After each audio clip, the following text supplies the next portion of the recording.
Hello everybody, welcome to the County Seat. I'm your host Chad Booth. Today we are taking an opportunity to get a different perspective, a different point of view.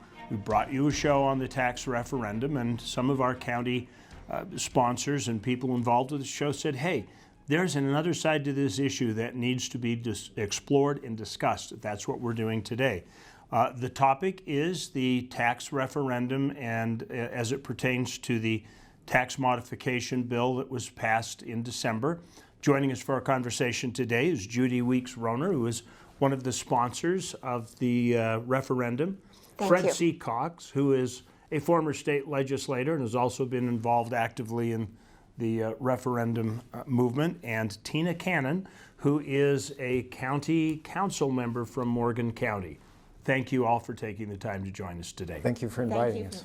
So I just want to start by saying, did the referendum achieve its purpose as we sat in the first day of the legislature and found the bill that they passed last year repealed? Yes and no. The purpose of a referendum is to fix it so a bill does not ever become effective unless the people agree and vote for the bill in the fall. In this case, by repealing the bill, that does basically block the implementation of the bill. So in that way, yes. In another way, we still have 170,000, maybe 180,000 people that signed to see that on the ballot this fall, and because the legislature repealed it, they won't get a chance to vote against it this fall. So it's kind of a yes and no. I'm hopeful that that means that the majority of the legislators actually listened. In some cases, they've made some comments that have me wondering. And so it's kind of a mixed bag, but ultimately, by blocking the implementation of the bill, it's a win. One of the other questions I think deserves to be discussed on this is that we still have tax problems, and it's been very clear that regardless of this referendum, tax revenue is becoming a problem. As far as we have surpluses in some areas, but they're dedicated, and we have shortages that are going to create impacts on counties. Had the bill gone forward, there would have been real transportation issues because it would have had an impact on B&C road funds. There were some sales tax issues that rural counties would have suffered from in shifting a lot of the burden to services. So, I mean, there are issues that need to be dealt with. I think the clear thing is we can't go back to status quo. Well, let's just clarify a little bit on real issues. So if you're talking about a shortage now, or was it an emergency that had to be dealt with in December, I would say no. Because while those revenues have been increasing, and we are still in sales tax revenue at this time, we are bringing in more revenue. In fact, we're outpacing population growth and inflation in those revenues. But we are being told that we're going to go off a cliff as people move from goods to services. And I understand that that's the argument they're making, but it hasn't happened yet. So I think that's part of the concern, is if that is where it's headed, but we haven't hit it yet, is it an emergency that had to be done in a December special session? Maybe we should have a little more time to discuss the issue, to really make the argument and have a better understanding of why it's necessary and how we want to go about addressing that issue. And I think that's been part of the concern, is let's slow down and let's make sure that this is good policy. This has been a curious topic ever since House Bill 441 popped up last year. It was quick to come out of nowhere, and it went down to defeat. But seemed like there was a real pressure. There were statements from leadership that this was going to happen, and then we go back into this interim period with the studies. I think the reason they wanted to get the bill done, quite frankly, and I could be wrong in this, but I think it had to do with, let's get the tax refund on income tax out for people this year as we move into the transition to soften the blow. Is that just speculation on my part? There's a couple of things. If they actually had 2/3 of both houses, and it could have been effective immediately instead of at least 60 days or longer, They may have had an argument, maybe it would affect people a little quicker, but they didn't. There was absolutely no reason to run a bill like this through a special session if they didn't have 2/3 of both houses, and they obviously didn't. So that's problem one. Problem two is, when I got in the legislature in 2011, I heard the same argument. And they wanted to change the tax on food back then, and I used the argument that I understood. I said, you walk into a store, $3, you're looking at a bottle of milk, you're looking at a can of chicken, you can do cereal, you can make chicken soup for a week. What do you buy? And what you buy is oftentimes determined by the amount of tax on that item. And I had been there before 2011. I knew what that felt like. A lot of the legislators in the House understood that back then, and they basically said, no, we're not going to raise the tax on food. And every year, and I was only in the legislature 2011, 12, 15, and 16, they would come back with the same argument. We have a surplus in the education fund. We don't have an extra surplus in the general fund. This is not new, and they have balanced it by using the higher education fund. And they had an argument recently that they had run out of rope and that couldn't work anymore. Well, I saw a graph yesterday or the day before, and they had included buildings in that graph, but when you looked at the graph, it was a specific year, but you looked at the next 2 years, it wasn't a problem again.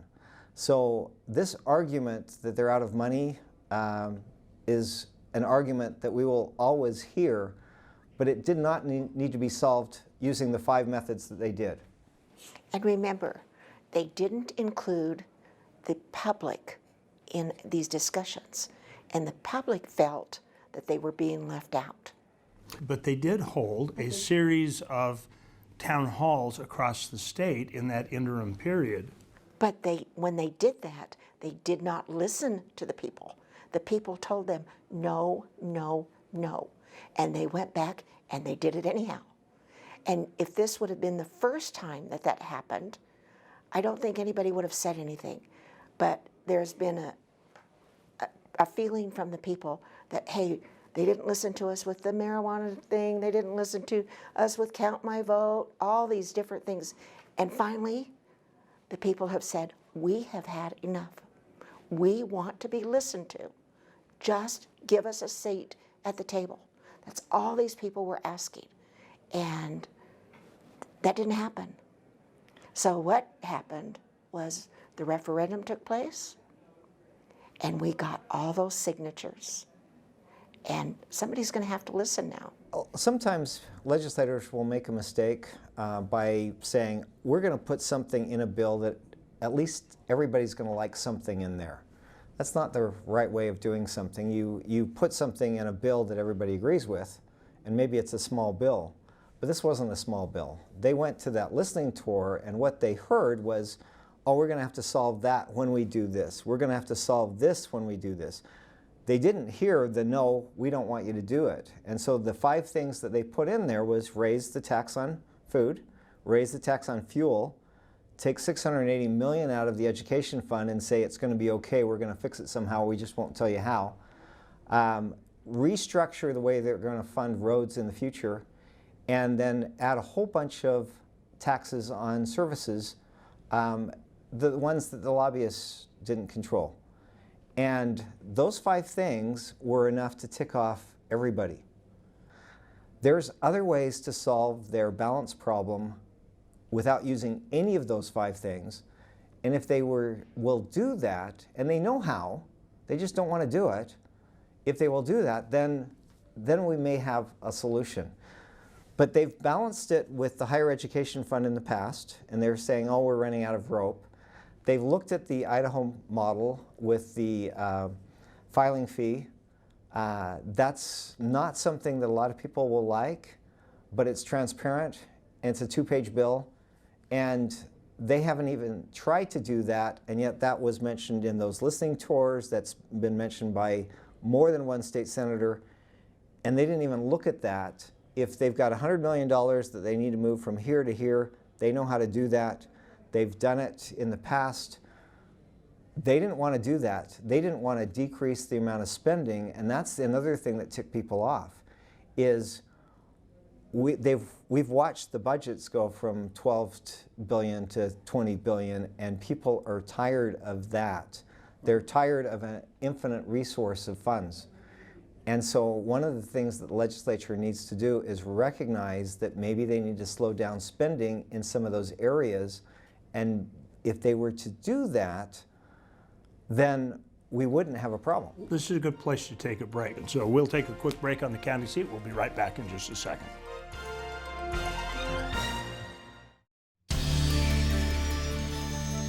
Welcome back to the county seat of the Utah State Capitol. During the legislative session, we are looking at the flip side of an episode we did a couple of weeks ago that talked about tax reform in the state of Utah.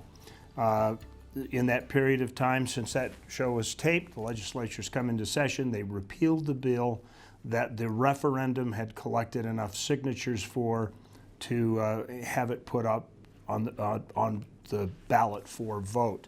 One of the conversations that I have heard a lot, and I've had people from central Utah, southern Utah, eastern Utah, here on the Wasatch Front all say is, wouldn't the most simple situation be to go back and remove the constitutional amendment that said all income tax has to be dedicated to education, and then let the tax revenue that's generating revenue move from place to place where it needs to be allocated?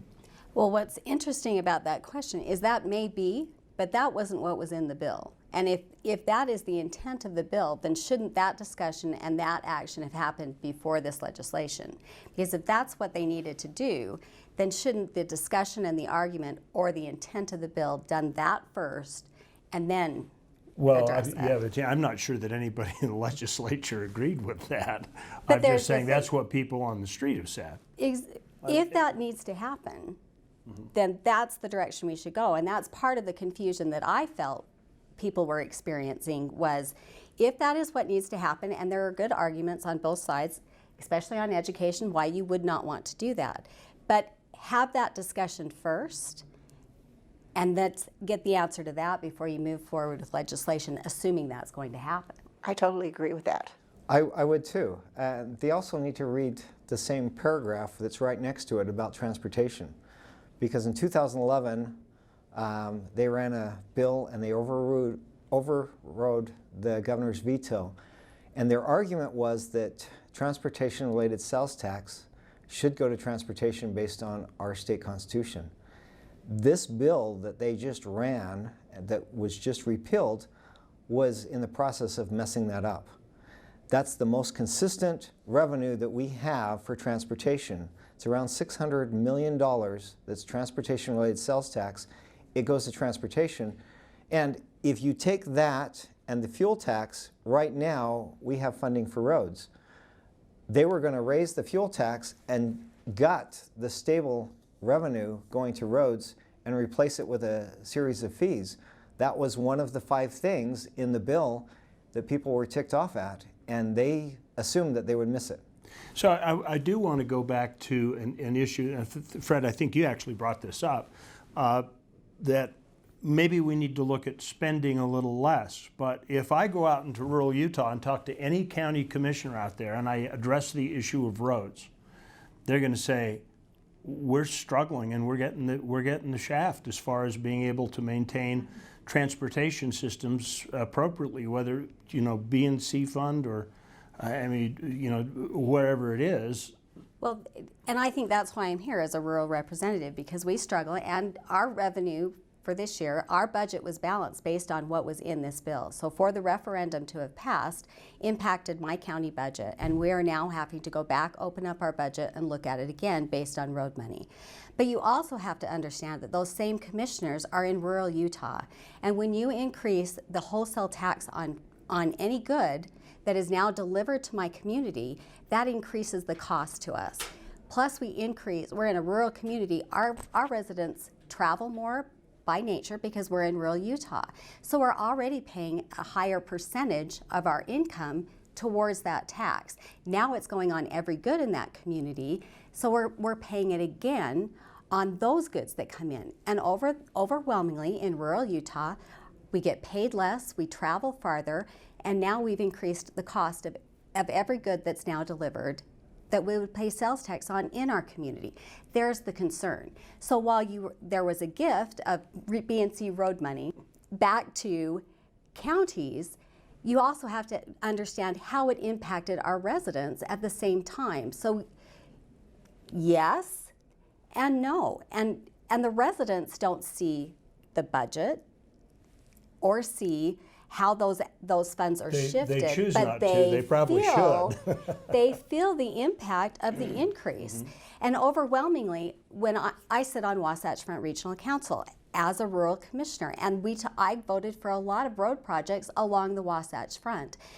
But for 27 years, Tooele County doesn't get a project because it's rural Utah. So if it's going to impact us to this percentage in our budgets, shouldn't the projects be going to rural Utah? Because we're paying these taxes at a larger percentage than what's being paid along the Wasatch Front. I think one of the things that this brought to the attention of especially the metropolitan area of the issues that rural Utah was facing. And they understood it because they ended up working side by side, rural metropolitan people. This was not a political, Democrat, Republican, Independent, whatever issue. That was bringing people together of all different nationalities, religion, political views, and they understood something that was happening clear across the state, and that was important. We need to take a quick break here, but when we come back, I want to jump into another area that's part of the discussion that's out there on the street. We'll be right back on the county seat.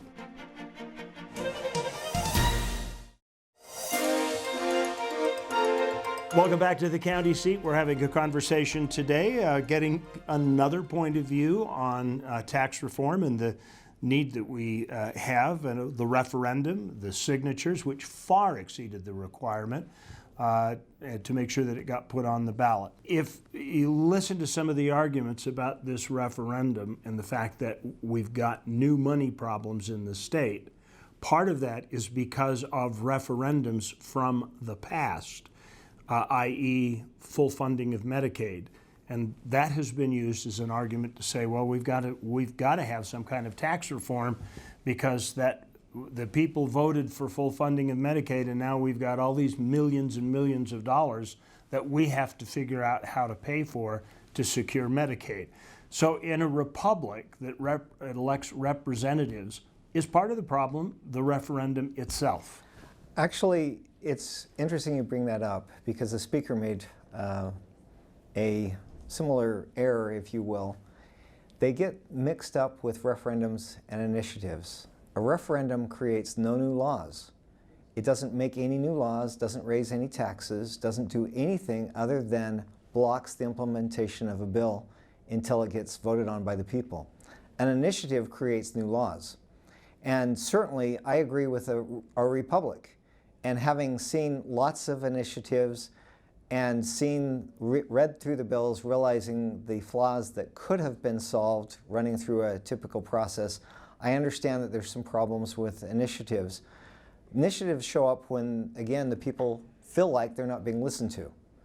Otherwise, why run it? You just call your legislator and say, we need to run a bill about this, and they run it. And if they keep on asking over again and they feel like they're not being listened to, then they may run an initiative. But initiatives are problematic just because of the process.